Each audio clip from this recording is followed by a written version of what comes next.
Bom, pessoal, estamos voltando aqui para encarar o primeiro dos módulos efetivamente da maratona, né? A gente vai falar agora de fontes, né, que vão trazer ideias, insights para a gente sobre o que a gente escolher, né, que problemas são relevantes para a gente inovar. Esse módulo é fortemente baseado num livro de Peter Drucker chamado Innovation and Entrepreneurship, né, onde ele fala das 7 fontes de inovação. Segundo Drucker, essas fontes elas têm um controle maior pela empresa, 4 delas, 3 delas controle maior do mercado. Vamos dar uma olhada em cada uma, tá?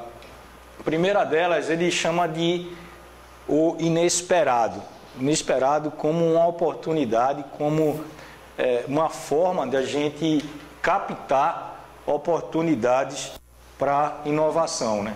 E o que é isso?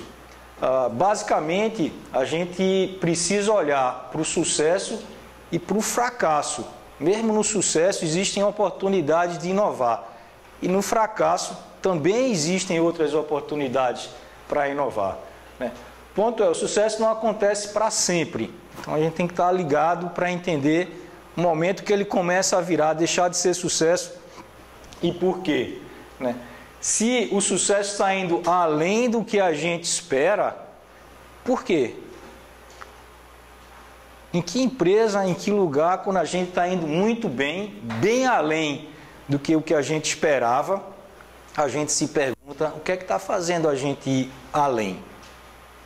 Tem um motivo, né? Deve ter um motivo. E esse motivo pode ser uma outra oportunidade para se iniciar um novo ciclo de inovação. Sucesso inesperado para ele é simplesmente um sintoma. A causa, né, precisa ser descoberta para que você tenha outras oportunidades. Fracasso dificilmente é visto como uma oportunidade, né? Mas quando a gente planeja e executa muito bem, se o resultado não estiver de acordo com as premissas que a gente assumiu ou com o resultado esperado por nós, de novo, é uma fonte de investigação, uma fonte de oportunidade, né, para a gente descobrir outras possibilidades de iniciar um novo ciclo de inovação. Exemplo aqui, né? Quem conhece a Saraiva, né, conhece já há bastante tempo. A Saraiva, na verdade, é uma empresa centenária, né? Começou como livraria e hoje não tem mais livraria no nome. Talvez há 5 ou 6 anos, não sei exatamente o tempo, eles começaram a atividade de vender não só livro, mas vender outras coisas através do e-commerce, né? E o e-commerce, de repente, começou a dar um resultado muito maior do que o esperado. Não tinha só livro no e-commerce, tinham outras coisas sendo vendidas no e-commerce. E a análise, né, feita no que era vendido efetivamente através do e-commerce, se percebeu que o principal produto da Saraiva, o produto, na verdade, para o qual a Saraiva existiu ou foi fundada, que é o livro, né, ele não é, talvez, o produto mais vendido ali dentro do e-commerce. Então, será que faz sentido ainda continuar com o nome Livraria Saraiva? Será que faz sentido tirar aqueles outros produtos porque ainda somos uma livraria? Então, é uma discussão de um evento inesperado que aconteceu, que leva a uma mudança dentro da empresa. Quando a gente olha hoje para o site deles, o nome livraria desapareceu. Ou seja, se entendeu que aquela fonte inesperada de sucesso, na verdade, era uma oportunidade de mudança dentro da empresa. O site vende não só livro, né, vende o e-reader, hoje um novo produto da Saraiva, mas vende praticamente tudo, né? Um varejo completo, né? Incongruência. Congruência, segundo Drucker, é aquele que você olha, né, vê uma coisa diferente da sua percepção ou do que está sendo falado, né? Como esse rinoceronte aqui parece estar dialogando com um pássaro, né? A gente olha a princípio e parece que é isso que está acontecendo. Mas, na verdade, eu não sei o que é que está acontecendo. Concorda? Mas parece que estão conversando. Então, é aquilo que você, às vezes, sente na economia, mas os estudos econômicos estão dizendo o contrário. Eu tenho, de vez em quando, para quem está fora, discussões com o Beto aqui. Beto é o nosso chefe de engenharia. Ele acha que eu sou um cara pessimista, eu acho que eu sou moderado. E ele é certamente um otimista, ele acha que é moderado.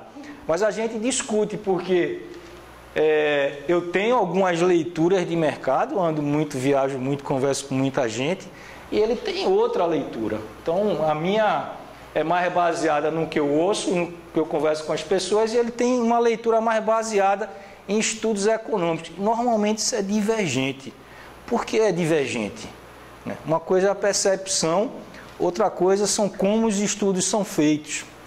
Essa incongruência, a diferença entre o que o estudo está dizendo e o que está acontecendo na nossa percepção, se investigada, ela pode dar insights para problemas que podem vir a ser resolvidos através de um novo ciclo de inovação.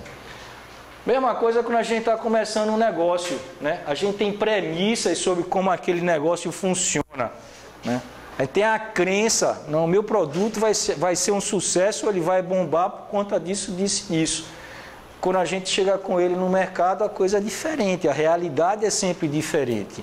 Isso significa que seu produto ou serviço não serve? Não. Se você analisar a diferença entre a sua premissa e a realidade, você vai entender como o pessoal de startup fala hoje, pivotar, né, o seu produto para poder aproveitar aquela oportunidade que existe de verdade, né? Clientes reais e arquétipos, a mesma coisa. A gente também tem uma crença sobre quem é que compra as coisas da gente, como é que ele compra, como é que ele paga, etc, etc. E a realidade é diferente. Se a gente analisar essas duas coisas, também conseguimos encontrar oportunidades aí. E, de uma forma mais interna, ritmo de processo e lógica de processo, né? Normalmente a gente monta algum processo baseado em uma determinada lógica, o ritmo dele é outro. De novo, uma oportunidade para a gente inovar. Interessante esse exemplo que a gente vai colocar aqui, que é de uma startup, hoje não é mais uma startup, chamada Beleza Natural, né? É uma empresa genuinamente brasileira, a história extremamente interessante, né? Que é um fato incongruente. Na verdade, antes deles começarem, só existiam produtos de beleza, né, para tratar cabelos lisos. Aqui no Brasil, opa, como possível? Né? A maioria do cabelo da gente é crespo, tirando o Paulo, que não tem mais cabelo, né? E Marcelo, que tem uma venta de francês, parecida com a minha, é mais de italiano, mas na maioria, cabelo crespo. Não tinha produto, né, para tratar cabelo crespo. Então vamos dar uma olhadinha no vídeo aqui, né, da fundadora do Beleza Natural falando para a gente sobre a empresa que ela criou. Foi? Aqui embaixo. Meu nome é Heloísa Helena Belém de Assis, mais conhecida como Zica.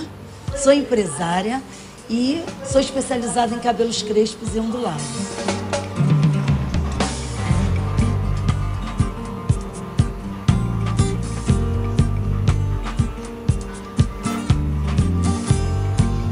Venho de uma família muito humilde e eu precisava trabalhar para ajudar a sustentar os irmãos. E eu tinha uma necessidade muito grande de cuidar do meu cabelo. Na verdade, o cabelo era enorme, era muito crespo, muito volumoso, era armado mesmo, Black Power, né? E na época associavam muito isso a sujeira, a desleixo. Então, para trabalhar, eu precisava amarrar lenços, né, na cabeça para poder ter um emprego. E o mercado só oferecia alisamentos. Eu queria meus cachos. E foi aí que eu fui fazer um curso de cabeleireiro para entender o meu fio. Não sou química, mas procurei desenvolver um produto que pudesse dar essa maleabilidade nesse fio.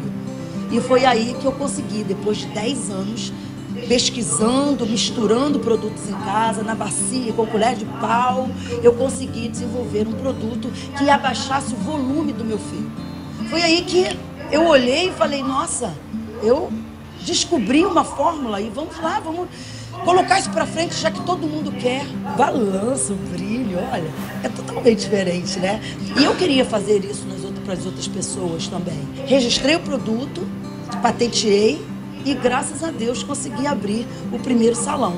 Mas, claro, com muita dificuldade, um salão na casa de mais de 100 anos, muito pequenininha, no fundo de quintal, e aquilo fez com que eu fosse adiante, crescesse, sabe? Para estar aqui hoje. É verdade. Com 14 anos, eu ainda não tinha namorado. Primeiro porque eu só penteava meu cabelo com garfo. Geralmente os meninos não queriam chegar perto, entendeu? Então hoje, quando as pessoas me procuram, falam assim, nossa, eu quero mudar. Essa palavra é tão linda para mim, eu quero mudar. Mudar o quê? Ela quer ficar natural. Você sempre tem um pontinho de alguma coisa que te entristece lá dentro. E eu acredito muito que eu coloco esse pontinho que está faltando para essas mulheres que têm cabelos crespos e ondulados. O que eu admiro numa mulher? Atitude. O que me deixa triste? Injustiça. Eu não gosto de injustiça. Quando alguém me deixa triste, eu sempre penso em tudo que eu passei. Eu volto lá atrás e falo, epa, peraí, eu tenho que me levantar, que isso? Já passei por tanta coisa, por que não? Vamos lá. E aí eu levanto, tá tudo bem, dou um sorriso e tá tudo bem. Melhora tudo. Então, gente, o vídeo continua aí. Ele é muito bacana, é um caso extremamente interessante de empreendedorismo no Brasil. Nesse vídeo aí você consegue observar diversos aspectos do que a gente está falando hoje, como a ousadia. Ela era empregada doméstica, né? Ela queria somente manter o cabelo dela ondulado, não existiam produtos para isso, ela não era química. Ela começou a provar misturas por ela mesma, sem nenhuma noção química. Aí ela não fala, mas eu já vi uma palestra dela, ela testava os produtos na cabeça do irmão, né, que trabalhava na McDonald's. Então, assim, eventualmente o irmão dela ficava careca, ia para a McDonald's careca, o irmão é sócio dela também. São 3 sócios, é ela, o irmão e a esposa do irmão, né? Levou 10 anos para conseguir achar essa fórmula, né? Depois teve ajuda para conseguir patentear, né, e criou efetivamente a empresa, né? O marido vendeu o táxi, que era a única fonte de renda da família, e montaram um salão, que é o Beleza Natural, e começaram a usar os produtos agora, né, já patenteados, já passado por um controle de qualidade, uma aprovação na Anvisa, né? Então é muito interessante. Hoje isso aqui é uma franquia, né? Começou no Rio, depois foi para São Paulo. Hoje ela foi bem forte em Salvador, ela decolou em Salvador. Mas vocês são do Rio, começaram no Rio, São Paulo, depois estão espalhados aí pelo Brasil inteiro, né? É interessante, depois vocês procuram aí ver mais detalhes sobre o processo. Outra fonte, segundo Peter Drucker, é claro, a maior de todas talvez, necessidade de processo, né? Teve necessidade, tem uma fonte fortíssima de inspiração aí para a gente, né? Normalmente a necessidade de processo é um foco em atividade, é muito interno à empresa, né? Você olha para a atividade e dentro daquelas atividades você observa uma oportunidade para inovar. Normalmente se baseia numa solução que é entendida. Você não tem que mudar o mundo, né? Você tem que mudar talvez um conjunto de atividades dentro da empresa, e não muda hábitos no sentido de mudança de hábito do consumidor lá na ponta. Muda ou reorganiza processo, né? Tem fortemente um foco em situação, né?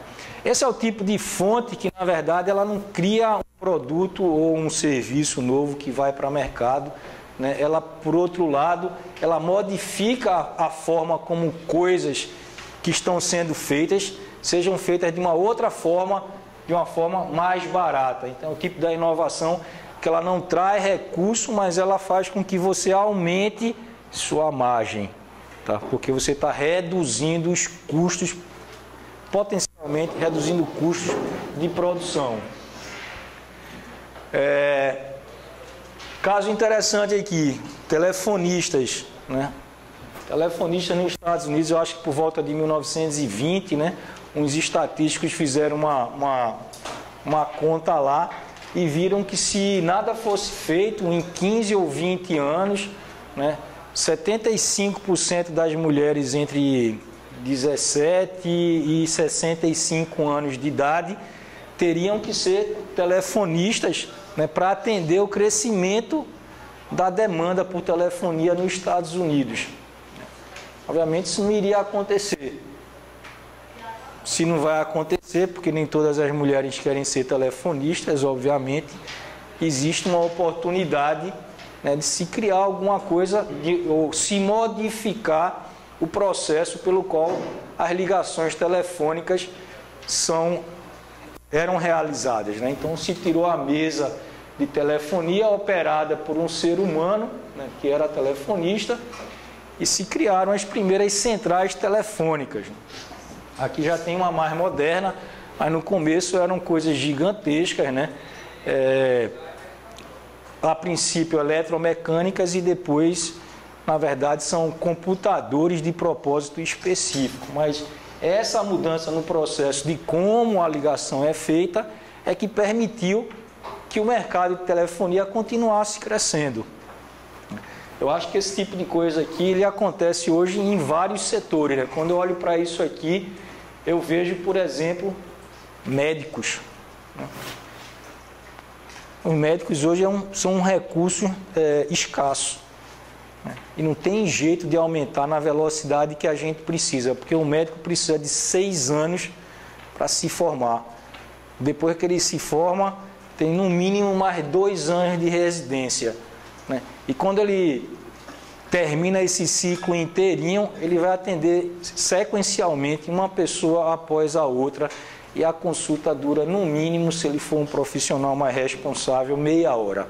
Então não tem como resolver o problema da falta de médico linearmente.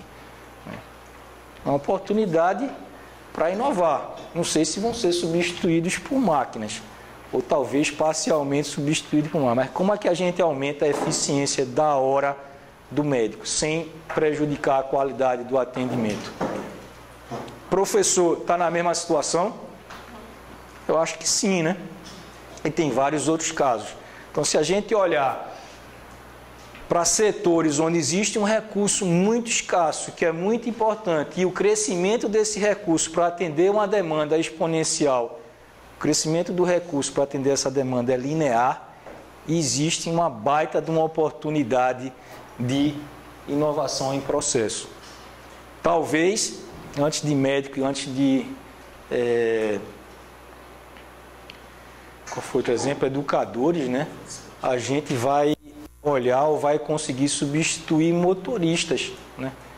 Nada impede, em talvez 10 anos, que não existam mais nem motoristas, nem cobradores de ônibus. Os trens mais novos não têm mais o maquinista, né? Eu achava que isso já tinha acabado há muito tempo, mas não, é mais recente, né? Porque trem só anda numa trilha, né? E dá para controlar muito mais facilmente, mas é coisa recente e os trens já estão, os novos trens já não tem mais maquinista, eles são totalmente operados remotamente. Provavelmente vai acontecer com os ônibus e, se Deus quiser, vai acontecer com os nossos carros também, né? Porque aí pode vir engarrafamento que vier e a gente está parado, mas está dentro do carro e está trabalhando de dentro do carro, se comunicando de dentro do carro. Uma outra fonte é a estrutura de indústria e de mercado, né? Quando esse negócio começa a mudar muito rapidamente, obviamente tem uma oportunidade de inovação. Os indicadores de que está acontecendo é um crescimento muito rápido de uma determinada indústria. Às vezes é convergência de tecnologia, ou quando a forma de fazer negócios muda rapidamente. Exemplo, Netshoes, né? Eu dei uma palestra, uma vez me chamaram para dar uma palestra em Cajazeiras, eu acho que o nome é esse, Cajazeiras, né? Tem gente da Paraíba. Cajazeiras fica na fronteira entre Paraíba e Rio Grande do Norte. Então, assim, eu estou aqui em Recife, é longe, mas assim, é para dentro, né? É longe e quente, é verdade, é bem quente lá. A cidade é pequena, obviamente, é uma cidade do interior do Nordeste, né? E na palestra tinha uma pessoa lá que não entendia por que a sapataria dele estava quebrando, né? E é muito fácil a gente entender por que a sapataria dele estava quebrando, porque ele está longe, ele não tem prateleiras suficientes para expor todos os modelos de tênis novos que tem. Como o público dele também é reduzido, ele não tem capacidade de financiar a compra do público, do consumidor dele. Foi só entrar na internet lá, e aí chegou o Netshoes, que ele não sabe onde é que fica, nem de onde veio, e obviamente começa a destruir o negócio dele, né? Netshoes nem sabe que ele existe, mas ele lamentavelmente aprendeu que Netshoes está aí. Demografia. Demografia é uma outra fonte de inspiração, né? De busca de problema, que é bem interessante. E segundo o Drucker, é a mais fácil da gente conseguir entender e conseguir observar, né? Quando a gente está falando de demografia, a gente está falando de tamanho de população, taxa de crescimento, idade média, composição demográfica, né? Taxa de empregabilidade, nível de educação, renda per capita e outros indicadores. Todos eles relacionados com gente, né? De uma forma macro. Então eles mudam muito lentamente. Quando um indicador como esse começa a mudar, a gente tem tempo de se preparar, né? Por que que os apartamentos de hoje, os lançamentos são todos na faixa de 50 metros quadrados? É simples, as famílias reduziram, né? Os marmanjos não querem mais casar. Eu me casei com 24, né? Mas eu acho que não tem nenhum doido aqui que vai casar com 24 de novo. Provavelmente, bem casado, continua ainda, viu? Mas a população hoje não casa mais com 24, certo? Vai casar, como é que é? Hoje em dia muita gente está separando, justamente. Separando, ou seja, as famílias estão diminuindo, as pessoas estão vivendo sós por mais tempo. Obviamente elas precisam de menos espaço, então os lançamentos são todos em cima de pequenos espaços, né? Tem outros indicadores aí, né? Quando a renda per capita começou a aumentar, né? Abriu-se oportunidade para vários outros produtos no mercado. Por aí vai, é só a gente olhar, né? Se as famílias estão diminuindo, qual é o negócio que está sendo impactado, ou que vai ser mais impactado no futuro? Você tem creche, né? Escola de cara, né? Quem produz itens de consumo doméstico, itens do lar, né? Tem que estar de olho nesse negócio o tempo inteiro. É mudança de hábito de consumo, tamanho de família, formação, né? Isso aí é oportunidade, é o tipo de oportunidade que, se a gente entende, a gente tem tempo, né, para reagir. Não reage quando entendeu. Mudanças são mais lentas. Por exemplo, é uma empresa que surgiu aqui no Cérebro, chamada Neurotech, né, que faz avaliação de risco na concessão de crédito, né? Essa empresa, ela vinha naquele crescimento assim, pequenininho tal, até haver uma abundância de crédito no país, a partir de determinado ano, acho a partir de 2010, por aí.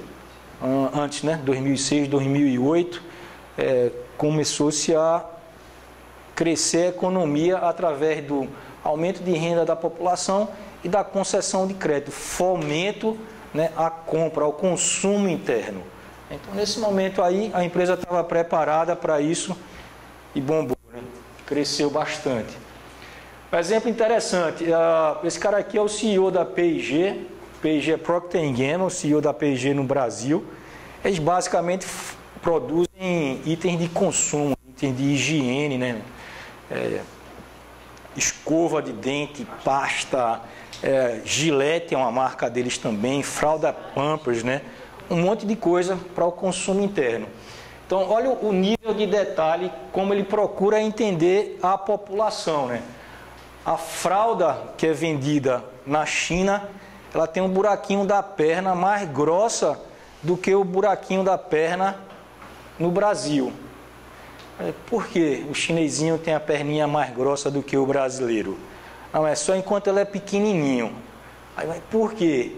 Eles vão lá e estudam. O porquê é o seguinte, as famílias lá, as unidades familiares são 5 pessoas normalmente. É o casal, um filho e os avós dos pais. Tá? Então 5 pessoas. O pai e a mãe saem para trabalhar, a criança fica com os avós. Certo? A criança com a avó, ela vai errar menos, né? O avô não vai deixar ele ficar arranhadinho, né? Tentar correr para cá e para lá. Então tá no colo o tempo inteiro. Porque ele fica no colo o tempo inteiro, a gordurinha da perna demora mais a ir embora. Certo? É tão fofinho, né? Mas é isso. Então, assim, entender a população faz com que o produto se modifique. Mesma coisa para o México. A fralda é outra fralda, porque lá o problema é diferente. As pessoas consomem muito pimenta, né? E o fato de você consumir pimenta faz com que você urine com a frequência maior. Então a fralda tem que ter um poder de absorção maior. O bebê não come pimenta, mas ele se amamenta da mãe que come pimenta e por conta disso ele urina mais. A fralda de lá tem que absorver mais xixi do que a fralda daqui. Então, olhando para esse tipo de coisa, né, que se constrói uma empresa do tamanho de uma P&G. A P&G é uma empresa que tem uma receita anual de cerca de 82 bilhões de dólares. Né? Então, não é porque faz qualquer coisa e não é um produto para todo mundo. Ela está olhando para as oportunidades de mudança na demografia também. Mudança de percepção como fonte de inspiração aí, né? Aqui alguns vão ver um cara tocando um sax, né? Tá todo mundo vendo o narigudo aqui, né? Que pode ser Marcelo ou eu, tocando sax. E tem uma mulher também aqui, né? A mulher tá por aqui assim, ó. Esquece o cara do sax e olha para cá. Tem um olho, o outro olho, a boca. Tem uma mulher e um cara tocando sax aí. Tem 2 coisas numa coisa só. Isso é mudança de percepção. São quando um fato não muda, mas o significado sobre ele é entendido de outra forma. Isso tem demais. A gente vai ver 2 exemplos aqui. O fato é o mesmo, mas a forma como a gente entende ele é outra. Ou parte da população entende de um jeito, parte entende de outra. Isso também é fonte de inovação. Humores, né? Ou seja, como é que a gente reage sobre um determinado fato, isso também muda. São os exemplos onde a gente tem um copo meio cheio ou um copo meio vazio. Né? Você olha para o que você quer. Está aqui, um mercado criado em cima disso, de orgânico. Né? Eu sou engenheiro, eu tenho uma opinião muito otimista ou positiva sobre defensiva agrícola, sobre mecanização do campo. Eu acho que foi por conta disso que a gente não entrou num colapso de fornecimento de alimento para a população mundial. A oferta, né, de comida aumentou enormemente por conta disso. Essa é a forma como eu vejo a coisa. Outras pessoas falam assim, poxa, mas tem tanta gente morrendo de câncer por causa de defensiva agrícola. Não tem prova para isso, mas a forma como ele vê a história é essa. Ele acha que tem como resolver o problema sem uso de defensiva agrícola.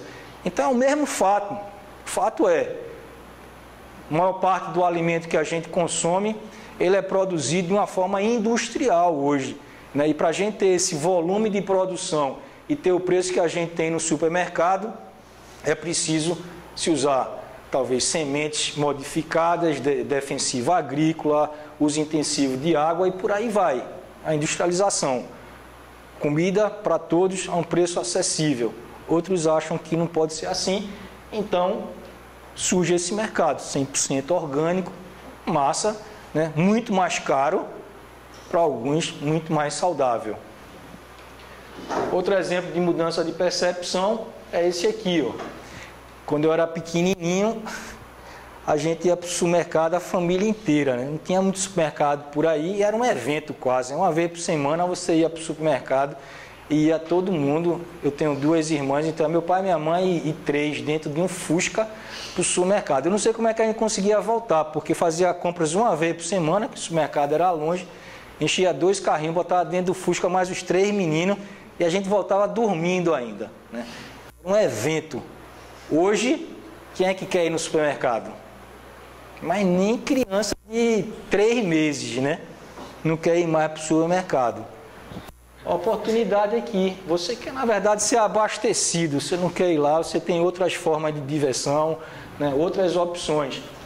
Essa empresa entendeu, esse varejista entendeu e colocou, na verdade, nos metrôs uma imagem dos produtos que estariam numa prateleira de supermercado. Então, quando a pessoa sai do trem do metrô, olha para aquilo ali, estou precisando de shampoo, de fralda, de não sei o que, né? Faz a lista com uma aplicação no celular, manda para o varejista, quando chega em casa está lá o pacote com os suprimentos, né, que você estava buscando.